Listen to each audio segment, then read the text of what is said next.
Hey everyone, and welcome back. What if the map of North America changed? What if some U.S. states, facing deep divisions and looking for a different path, actually considered joining their northern neighbor? It sounds wild, but today we're exploring why it's not as far-fetched as you might think. We're diving into the compelling and perhaps controversial question: states that might want to join Canada. Forget simple border disputes. We're talking about profound frustrations, shared values, and unique circumstances that could theoretically push American regions towards a Canadian future. Get ready for a thought experiment that reveals a lot about the U.S. itself. Before we identify specific states, it's crucial to acknowledge that the U.S. and Canada, despite their distinct national identities, share an incredible amount of common ground. They boast the longest undefended border in the world, a testament to a unique, largely peaceful relationship. For centuries, people, goods, and ideas have flowed freely across this line. We share a continent, a significant portion of our cultural heritage, and often even similar regional accents along the borderlands. In the past, there have been historical oddities and movements. After the American Revolution, some loyalists fled north to what became Canada, establishing communities that retained strong British ties. Conversely, during the American Civil War, some in Canada feared U.S. expansionism, while others sympathized with the Union. Even in the modern era, you occasionally hear lighthearted or sometimes serious suggestions, particularly from Americans frustrated with U.S. politics, about moving to Canada. This isn't a new thought. It's a dormant, almost mythical, undercurrent in the cross-border consciousness. But why would a sovereign U.S. state, with all its inherent ties to the American federal system, ever genuinely consider such a drastic move? It's a question that brings us to the core motivators. The United States is arguably more politically divided than it has been in decades.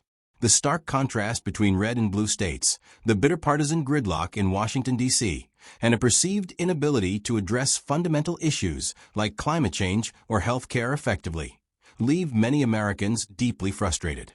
For those who identify as politically progressive or even moderately centrist, the Canadian parliamentary system, with its often more consensual politics and less frequent governmental shutdowns, might appear more functional and less prone to ideological stalemates.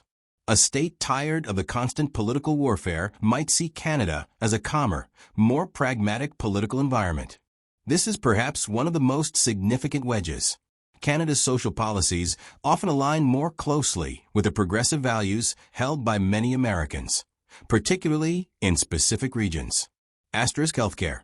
Canada's universal single-payer healthcare system is a huge draw. For many Americans, frustrated by the complexities, costs, and inequities of the U.S. private healthcare system, the Canadian model of healthcare as a right, not a privilege, is incredibly appealing. Asterisk gun control. Canada has significantly stricter gun control laws than the United States. In the wake of repeated mass shootings in the U.S., many Americans yearn for stronger regulations. States with populations that strongly favor stricter gun laws might find Canada's approach more aligned with their desire for public safety. Asterisk social safety nets. Canada generally has more robust social safety nets, including more comprehensive unemployment benefits, paternity/maternity leave, and childcare support. For populations that prioritize social equity and collective well-being, the Canadian social contract might be more attractive. Asterisk environmental policy. Canada, despite its resource industries, often presents itself as more proactive on climate change and environmental protection, aligning with environmentally conscious populations in certain U.S. states. While the U.S. economy is larger, Canada is often seen as having a more stable and less volatile economic landscape. The Canadian banking system, for example, is widely considered more conservative and resilient. For states struggling with economic uncertainty or those whose economies might better integrate with Canada's, the appeal could be economic. Furthermore, Canada's lower income inequality, relative to the U.S., might suggest a fairer distribution of economic benefits, which could resonate with populations concerned about wealth disparities. This is less tangible but equally powerful. There's a persistent stereotype, often rooted in truth, of Canadians being nicer, more polite, and having a more collective societal ethos. For Americans who feel exhausted by the aggressive individualism, sharp political rhetoric, and sometimes divisive nature of U.S. society, the perceived calmness, civility, and communal spirit of Canada could be a significant draw. It's about a desire for a different social atmosphere. This is a practical but vital point. Any state considering such a move would logically need to be a border state. These states already have established cross-border communities, trade routes, cultural exchanges, and a familiarity with Canadian ways of life. For instance, residents of border cities often travel regularly between the two countries for work, shopping, or leisure, fostering a natural affinity. Now let's turn our attention to specific U.S. states that, based on these factors, might theoretically entertain the idea of joining Canada. This is where the thought experiment gets really interesting. Both Washington and Oregon share a direct border with British Columbia, one of Canada's most vibrant and progressive provinces. Culturally, cities like Seattle and Portland often feel more aligned with Vancouver than with many parts of the American South or Midwest. These states are deeply progressive, with strong environmental movements and a high emphasis on social justice. Their populations often express frustration with U.S. federal policies on gun control, healthcare, and climate change, finding Canadian approaches more appealing. Economically, their tech and resource industries already have significant ties to British Columbia. For a Washingtonian, the idea of having universal healthcare and stricter gun laws like those in BC could be highly attractive, combined with easy access to Vancouver's cultural amenities. The Cascadia identity, a regional consciousness that transcends the U.S.-Canada border, already exists, envisioning a future united by shared environmental values and economic ties rather than national allegiance. Nestled close to Quebec and the Maritime provinces, Vermont and Maine are perhaps the U.S. states where this idea finds the most historical and cultural resonance. Vermont, in particular, is one of the most liberal states in the U.S., with a strong independent spirit and a long-standing emphasis on environmental protection and community. Its residents often express frustration with the pace of U.S. political change. They share a similar climate, rural character, and a kind of understated progressive pragmatism with their Canadian neighbors. Maine, with its vast wilderness and reliance on natural resources, also shares much in common with Atlantic Canada. The idea of adopting Canada's single-payer healthcare system or its approach to social welfare often appeals deeply to these populations, who feel increasingly out of step with mainstream U.S. politics. The close-knit border communities already live a life intertwined with Canada. Geographically, Alaska is an anomaly within the U.S. mainland. It doesn't share a direct border with the lower 48 states, but it shares a massive, intricate border with Canada. Its economic ties to British Columbia and Yukon are often stronger and more direct than to the rest of the U.S. The state also experiences a unique relationship with federal oversight, especially concerning resource management and Indigenous rights, where Canadian approaches might appear more aligned with local needs or desires. While politically often conservative, some Alaskans feel a sense of detachment from Washington, D.C., and might see greater logistical and even economic benefit from aligning with a contiguous nation that could provide easier access to markets and infrastructure. The sense of a frontier, identity, and rugged independence also has parallels in Canada's north.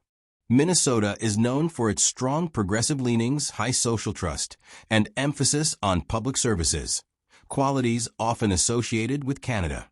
Its residents might find Canada's healthcare system and social safety nets more appealing.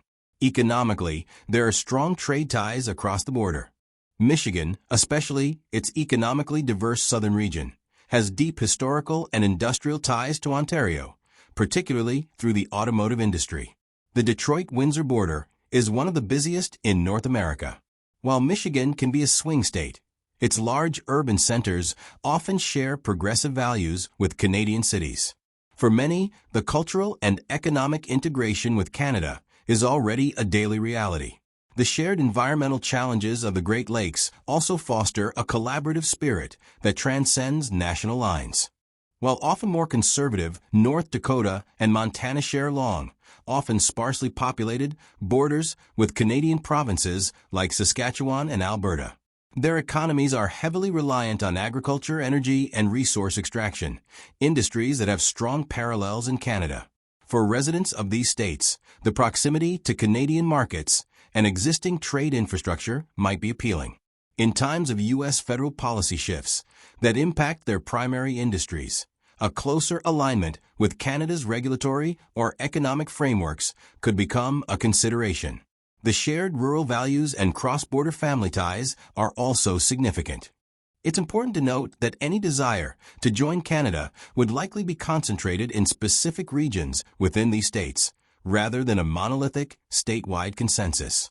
For instance, the urban progressive populations of Seattle or Portland might be more inclined towards Canada than the more conservative rural areas of Washington or Oregon. This highlights the internal divisions within U.S. states themselves, suggesting that even if a state considered such a move, it would likely face significant internal resistance from its own differing factions. While the idea is fascinating, the practicalities of a U.S. state joining Canada are monumentally complex and face almost insurmountable hurdles. This isn't just about drawing a new line on a map. It's about tearing apart and restitching centuries of legal, political, and cultural fabric. The U.S. Constitution does not provide a mechanism for a state to secede from the Union. The Civil War established that states cannot unilaterally leave.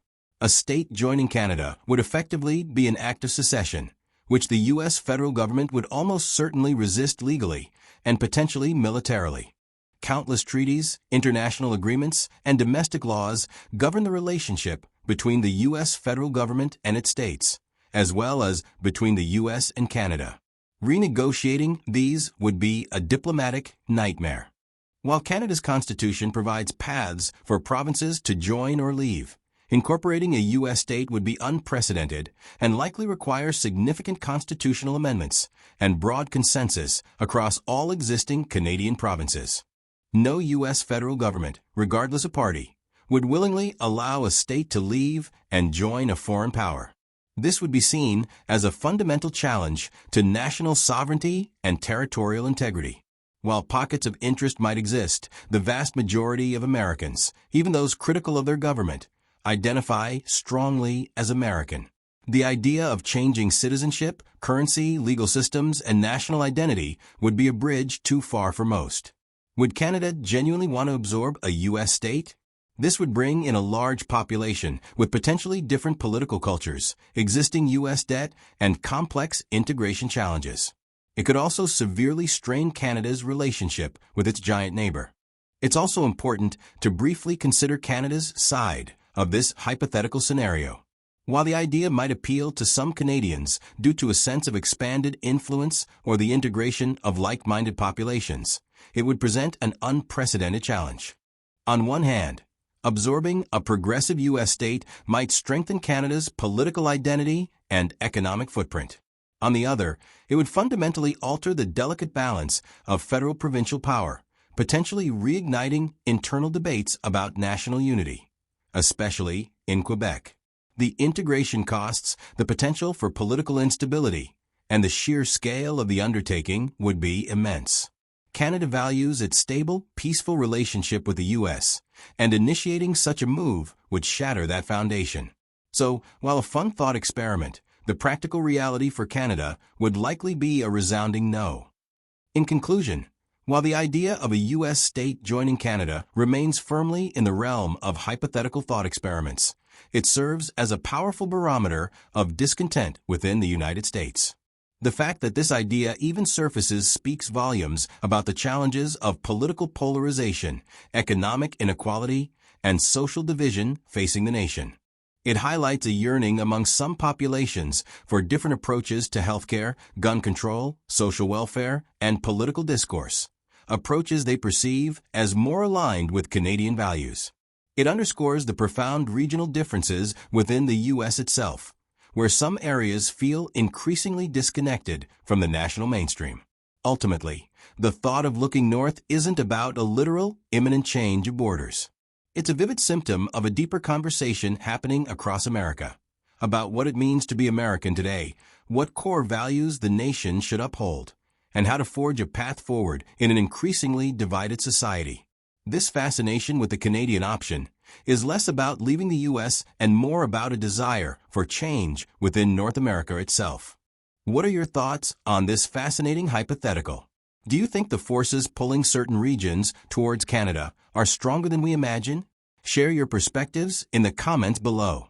If you found this deep dive intriguing, please like, subscribe, and hit that notification bell for more explorations of global trends and geopolitical questions.